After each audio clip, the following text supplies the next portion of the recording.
వృషభ రాశి వారికి ఆదాయం 11, వ్యయం 5, రాజ్యపూజ్యం 1, అవమానం 3. కృత్తికా నక్షత్రం 2, 3, 4 పాదాలు, రోహిణి నక్షత్రం 4 పాదాలు, మృగశిర నక్షత్రం 1, 2 పాదాలు, ఈ ఉ ఏ ఓ వా వి ఉ వే ఓ అన్న అక్షరాలతో తమ పేరు మొదట గల వారికి వృషభ రాశి చెందినవారు. వృషభ రాశి వారికి ఈ సంవత్సరం బాగుంది. గృహ నిర్మాణ కార్యక్రమాల్లో, కుటుంబ వ్యవహారాల్లో ఒక నిర్ణయానికి వస్తారు. రుణబాధల నుండి, సమస్యల నుండి బయటపడతారు. వృషభ రాశి నుండి 9వ ఇంటికి, 10వ ఇంటికి శని భగవానుడు అధిపతి. మార్చి 29 నుండి 11వ ఇంట్లోకి శని భగవానుడు సంచరిస్తారు. మీన రాశిలో శని సంచారం కాబట్టి వృషభ రాశి వారికి కూడా శనిగ్రహ అనుకూలత వలన చాలా వరకు శుభ ఫలితాలు, చేపట్టిన పనుల్లో విజయం సాధిస్తారు. ఆర్థిక స్థితి మీరు ఆశించిన దానికంటే మెరుగుపడుతుంది. ఈ వృషభ రాశిపై రాహు మరియు కేతు యొక్క ప్రభావం ఎక్కువగా ఉండే పరిస్థితులు గోచరిస్తోంది. కాబట్టి కొన్ని విషయాలలో జాగ్రత్తలు అవసరం. కోర్టు తీర్పులు మీకు అనుకూలంగా ఉంటాయి. రైతులకు పంట దిగుబడి సంతృప్తినిస్తుంది.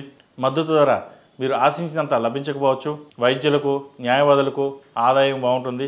గతంలో కంటే ఆదాయం చెప్పుకోదగిన స్థాయిలో పెరుగుతుంది. మీకు అవగాహన లేని విషయాలకు దూరంగా ఉండడం మంచిది.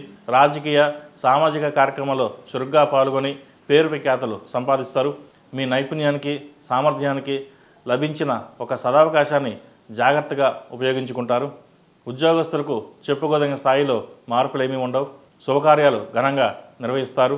ముఖ్యమైన పనులను సకాలంలో పూర్తి చేస్తారు. సంతానం లేని వారికి ఈ సంవత్సరం సంతాన ప్రాప్తి కలిగే విధంగా గ్రహగతులు గోచరిస్తున్నాయి.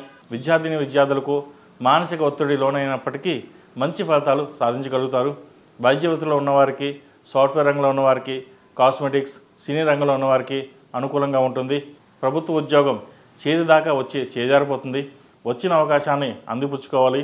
నిదానంగా చేద్దాం అనుకుంటే ప్రస్తుత పరిస్థితుల్లో ముందుకు వెళ్ళడం కష్టం. కాలానికి అనుగుణంగా పయనించాలి. పిల్లల ఉన్నతి కోసం మీరు పాటుపడతారు. మంచి సంబంధం వస్తుంది. వివాహం జరిపించే ముందు వధూవరుల జాతక పరిశీలన చూసుకుని వివాహపరంగా ముందడుగు వేయడం చెప్పదగినది. నలుగురిలో బాగా చేశారని మెప్పులు పొందుతారు. మొత్తం మీద ఈ సంవత్సరం ప్రథమార్థం కంటే ద్వితీయార్థం బాగుంది. ఈ రాశివారు ఈ సంవత్సరం దక్షిణామూర్తి స్తోత్రం, దక్షిణామూర్తి రూపు, సుబ్రహ్మణ్య పాశుపత కంకణం ధరించడం చెప్పదగినది. 8 మంగళవారాలు ఆంజనేయ స్వామి వారికి ఆకుపూజ లేదా నెలకు ఒకసారి చేయించడం చెప్పదగినది. సుబ్రహ్మణ్య పాశుపత హోమం చేయించడం చెప్పదగిన సూచన. ఇంట్లో ఏదైనా ఒక రోజు సుందరకాండ పారాయణం చేయించండి, మంచి ఫలితాలు ఉంటాయి. అలాగే ఏదైనా పని మీద బయటికి వెళ్ళేటప్పుడు గురువారం కానీ శుక్రవారం కానీ వెళ్ళండి, మంచి ఫలితాలు సంప్రాప్తిస్తాయి.